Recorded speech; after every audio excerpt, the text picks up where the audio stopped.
आउज़ बिल्लाहि मिनश्शैतानिर्रजीम बिस्मिल्लाहिर्रहमानिर्रहीम। कैसे हैं स्टूडेंट? उम्मीद करता हूँ सब खैरियत से होंगे।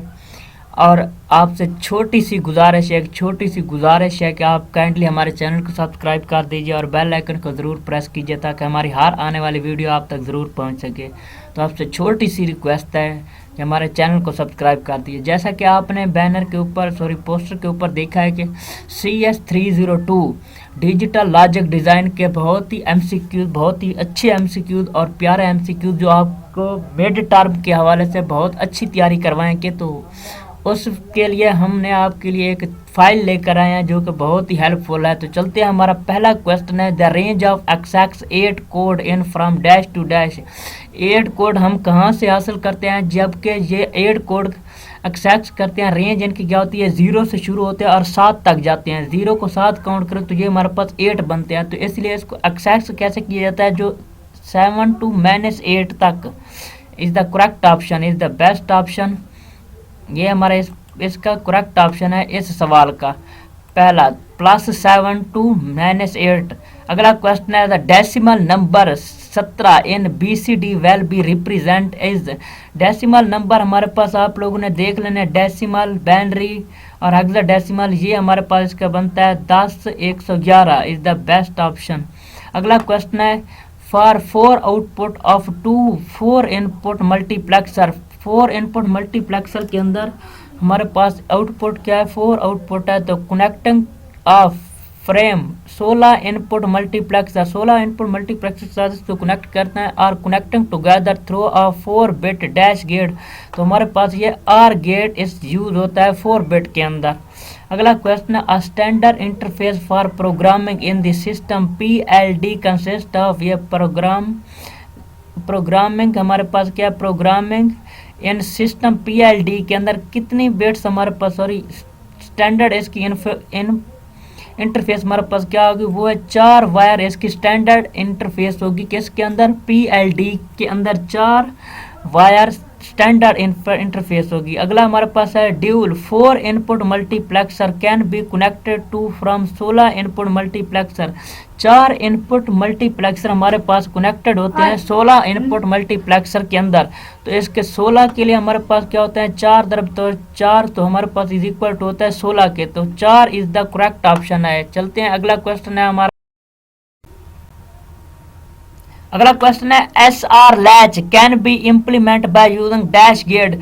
SR लैच हमारे पास कब होता है, जब उसको इम्प्लीमेंट किया जाता है, वो है NAND और OR गेट के अंदर। तो SR लैच हमारे पास NAND और OR गेट के अंदर लैच किए जाते हैं। ये आप लोग को पता होना चाहिए कि SR गेट्स हमारे पास किसके अंदर लैच होते हैं, वो NAND और OR गेट्स के अंदर। इसके बाद हमारा अगला क्वेश्चन है, a product term is 0 when. Product term कब 0 होती है, जब एनी ऑफ द लेटरियल इज 0। कोई भी लेटरियर इसका 0 हो तो प्रोडक्ट टर्म हमारे पास क्या होगी, 0 कहलाएगी। अगला क्वेश्चन है, what will be the output of 3 input NAND gate for the input value A is equal to 0, A is equal to 1, B is equal to 0 and C is equal to 1। तो ये इनकी 3 input कब 0 होंगी, the basic input will be output of 3 input gate input value is equal to A1, B1 and C1। तो ये हमारे पास इसका correct option है 0। अगला क्वेश्चन है, dash is not valid hexadecimal number. हमारे पास ये गलत हेक्साडेसिमल कौन सा है, ये हेक्साडेसिमल के अंदर आ सकते हैं ABCD भी आ सकते हैं, ये भी DEHF हमारे पास नहीं आ सकते। ये हेक्साडेसिमल गलत नंबर है। अगला है, 2 complement of any binary number can be calculated by. 2 complement number हमारे पास कब कैलकुलेट होते हैं और किस टाइम होता है, जब एक को ऐड किया जाता है, 1 to 1 कंप्लीमेंट तब किया जाता है, 2 कंप्लीमेंट को ऐड किया जाता है। अगला क्वेश्चन है हमारे पास, आ BCD to 7 segment decoder has dash input and dash output. BCD कब हमारे पास 7 सेगमेंट कोड कहलाते हैं, जब इनपुट सेगमेंट कोड हमारे पास हो हैज 4 और अगला क्वेश्चन आउटपुट उसकी 7 निकले, तो फिर वो हमारे पास क्या होगा, 7 सेगमेंट BCD कोड कहलाएगा। अच्छा, अगला क्वेश्चन है हमारे पास, which of the following simplification method is instead to be using the boolean expression having more than four variable। वो क्या कहता है कि कौन सा सिंप्लीफिकेशन मेथड है जो कि इंस्टेड यूज किया जाता है बुलियन एक्सप्रेशन के अंदर मोर देन 4 वेरिएबल, जो ज़्यादा से ज़्यादा 4 वेरिएबल क्यों, वो हमारे पास कोई miss clicks is the best option. अगला क्वेश्चन हमारे पास in the following Karnaugh map which graph has legal groups. इनके अंदर वो बता रहा है कि कौन सा हमारे पास कॉर्नर मैप के अंदर एक जो है ना लीगल ग्रुप है। इसकी डायग्राम नीचे है तो वो मेरे ख्याल में नहीं दिखाई गई इधर, तो हमारे पास इसका सी ऑप्शन है अगर इस तरह कोई डायग्राम आ जाए तो। अच्छा अगला क्वेश्चन, ये भी हाफ डायग्राम है, इसका नहीं कुछ समझ आ रही इसकी भी। अगला क्वेश्चन चलते हैं, शायद यहाँ पर नहीं आंसर दिया, हाँ इसका दिया हुआ है। अगला क्वेश्चन हमारे पास a particular half adder has dash input and dash output. Particular हम ज़्यादा से ज़्यादा कितने ऐड कर सकते हैं, वो हमारे पास 2 इनपुट होंगी और 2 ही आउटपुट होंगी पार्टिकुलरली खास तौर पर। अच्छा जी, TTL based device work with a DC supply of dash voltage. TTL के अंदर कौन सी बेस्ड सप्लाई है हमारे पास जो कि वोल्टेज के अंदर सप्लाई की जाता है, वो है हमारे पास +5 TTL के अंदर। अगला क्वेश्चन हमारे पास the CMOS 5 volt series, CMOS 5 volt series है हमारे पास। Input voltage for logic high level VIH, V का मतलब होता है वोल्टेज और IH का मतलब होता है high signal in this range of dash voltage. तो वो हमारे पास COM 5 वोल्टेज सीरीज के अंदर 3.5 से लेकर 5 तक हाई वोल्टेज होती है। इसके बाद हमारा अगला क्वेश्चन है a multiplexer circuit has dash input and dash output. Multiplexer circuit हमारे पास कब होता है, मल्टीपल इनपुट दी जाती हैं और मल्टीपल इनपुट्स ली जाती हैं। अगला क्वेश्चन है the binary value for the standard SOP expression ABC D bar plus A bar BC D bar plus A bar B bar C bar D और डैश। ये हमारे पास कब A B, जिसके ऊपर बार नहीं है उनके ऊपर 1 1 है और जिनके ऊपर बार है वो उनकी वैल्यू है 0। अब देखो अगला हमारे पास है A, तो A के ऊपर है बार इस तरह का, तो A की कीमत हमारे पास +0 है और BC के ऊपर बार नहीं है तो उनकी कीमत है 1 1 और बाकी फिर बार है D के ऊपर तो इसकी कीमत होगी 0। आगे यहाँ पर देखें A के ऊपर बार है, B के ऊपर बार है, C के ऊपर बार है, तो इनकी तीनों की वैल्यू हमारे पास क्या आ गई 0 0 और D के ऊपर बार नहीं है तो उसकी कीमत हमारे पास 1 आ गई है। अगला क्वेश्चन है हमारे पास determine the binary value of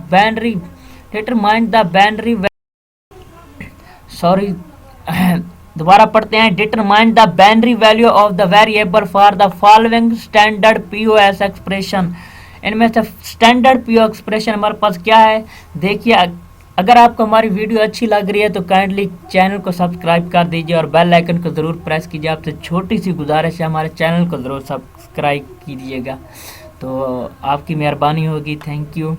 तो यहाँ पर कहता है कि determining the binary value of variable, यहाँ पर POS एक्सप्रेशन है तो इसके लिए हमने कौन सी वैल्यू को एक्सप्रेशन करना है। देखें A के ऊपर बार नहीं है उसकी वैल्यू आ गई 1, B के ऊपर बार है तो उसकी वैल्यू आ गई हमारे पास 0, इस तरह C के ऊपर बार नहीं है तो उसकी वैल्यू हमारे पास है 1, इस तरह A की भी 0 और B की 1 और C की 1। तो ये हमारे पास क्या होगी, करेक्ट ऑप्शन होगा किसका, determine the binary value of POS expression के। अगला क्वेश्चन है हमारे पास the first least significant digit in the decimal number system has। First list हमारे पास क्या होगा, डेसिमल नंबर सिस्टम हैज कौन सा होगा, पोजीशन 0 पे हो और वेट उसका इक्वल टू हो 1 के बराबर, तो ये हमारे पास इसका करेक्ट ऑप्शन होता है। जरा दोबारा समझा देते हैं। वो कहता है कि फर्स्ट लिस्ट हमारे पास पहला सिग्निफिकेंट डिजिट हमारा कौन सा जो पॉजिटिव हो लेकिन हो 0 और उसका वेट हमारे पास कितना हो 1 हो, तब ये हमारे पास क्या कहलाएगा, लीस्ट सिग्निफिकेंट डिजिट कहलाएगा। अगला क्वेश्चन हमारे पास consider the binary number 100101 its two's complement will be. Two's complement हमारे पास क्या होगा, पहले हमारे पास 1 उसकी लगा दें आप 0 और दूसरा हमारे पास 2 0 उसकी लगा दो आप 1 और इस तरह से 1 0 और फिर 0 0 ये 1, इसका 2 कंप्लीमेंट हमारे पास क्या होगा, ये हमारे पास करेक्ट ऑप्शन है इसका।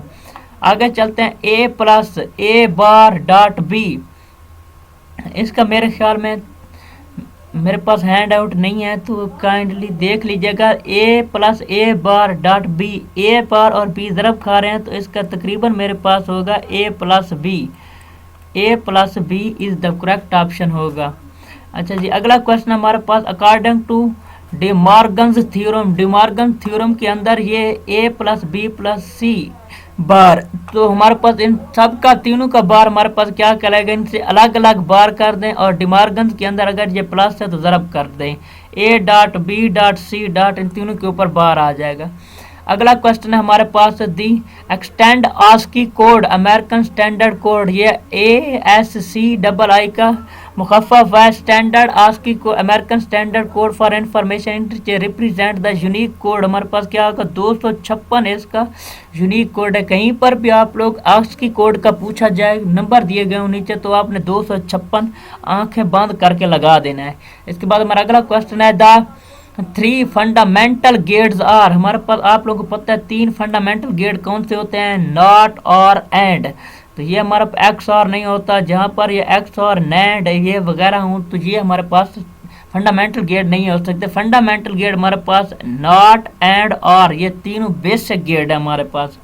अगला क्वेश्चन है, for a standard SOP expression in dash, standard expression हमारे पास क्या है, a dash is placed in the cell correspondence to the product term, mid term represent the expression, तो हमारे पास स्टैंडर्ड पीएसओ फॉर्म क्या होगी, एक होगी हमारे पास। कहीं पर भी आप लोग एमसीक्यू आ जाए तो आपने एक लगाना है।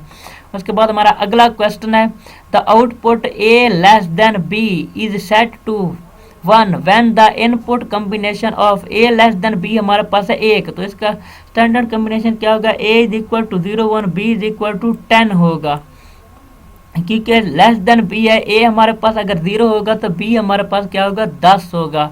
अगला क्वेश्चन है, an alternate method of implementing comparator which allow the comparator to easily cascade without the need to extract logical gates is, logical gates हमारे पास कौन सा होगा, using alternate circuit based comparator is the best option. अगला question है, two input 4 bit multiplexer 74 × 157 can be connected to implement using a dash multiple, 2 inputs है हमारे पास और 4 इनपुट, तो 2 इनपुट्स और 4 को बिट्स ये मल्टीपल हो रहा है तो 4 को 2 के साथ ज़रब दे दीजिए, हमारे पास बनता है 8 बिट मल्टीप्लेक्सर बनता है। अगला क्वेश्चन है हमारे पास, A dot into B dot C is equal to A dot B is an expression of, ये हमारे पास एसोसिएटिव लॉ होता है। एसोसिएटिव लॉ कैसे होता है, अगर आखिरी 2 को ब्रैकेट हूँ तो इज इक्वल टू के फिर पहली 2 को ब्रैकेटें लग जाती हैं, मतलब ये हमारे पास है ए, इसके बाद है हमारे पास ब्रैकेट, तो ब्रैकेट के बाद है बी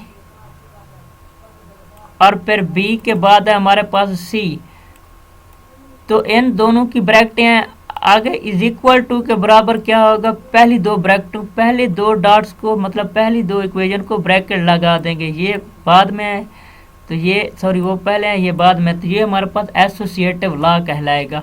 अगला क्वेश्चन है, A plus B into B plus A plus B bar plus C, तो ये हमारे पास A bar plus C is an example of, ये प्रोडक्ट ऑफ सम फॉर्म के अंदर हमारी इसकी एग्जाम्पल होगी। अगला क्वेश्चन है हमारे पास, the expression f is equal to A plus B plus C describe the operation of 3 bit gates, 3 bit gates के अंदर ये हमारे पास कौन से बिट गेट कहलाएंगे, ये हमारे पास आर गेट कहलाएंगे, क्योंकि आर गेट्स के अंदर सारे के सारे जमा होते हैं। फिर से वही एग्जांपल आ गया है, the corner map which group has legal group, ये हमारे पास कौन सा है लीगल ग्रुप कहलाएगा, हमारे पास C is the legal groups कहलाएगा। अगला क्वेश्चन है हमारे पास, a particularly full adder has dash input and dash output, full adder हमारे पास पार्टी खास तौर पर कौन सा है, वो होगा 3 व 2, ये हमारे पास फुल एडर होंगे और 2 हमारे पास फुल एडर होंगे। अच्छा, इसके बाद ये डायग्राम दी हुई है, इसका भी पता नहीं चल रहा है, इसका भी। अच्छा, आखिरी क्वेश्चन है हमारे पास, आखिरी क्वेश्चन हमारे पास क्या है, which of the following is the symbol of OR gates. Symbol of OR operation हमारे पास ABEL क्या होंगे, वो होंगे हैश के अंदर। ये हमारे पास इसका सिंबल है किसका, ऑपरेशन ऑफ ABEL का। तो इसके साथ हमारी वीडियो ख़त्म होती है। काइंडली अगर आप लोगों ने ये पार्ट देखा है तो इसका नेक्स्ट पार्ट भी ओपन किया जाएगा, बनाया जाएगा। तो काइंडली अगर आप हमारे चैनल पर न्यू हैं तो काइंडली हमारे चैनल को सब्सक्राइब कर दीजिए और बेल आइकन को ज़रूर प्रेस कीजिए ताकि हमारी हर आने वाली वीडियो आप तक ज़रूर पहुंच सके। तो thank you so much, take care, bye bye, अल्लाह हाफिज़।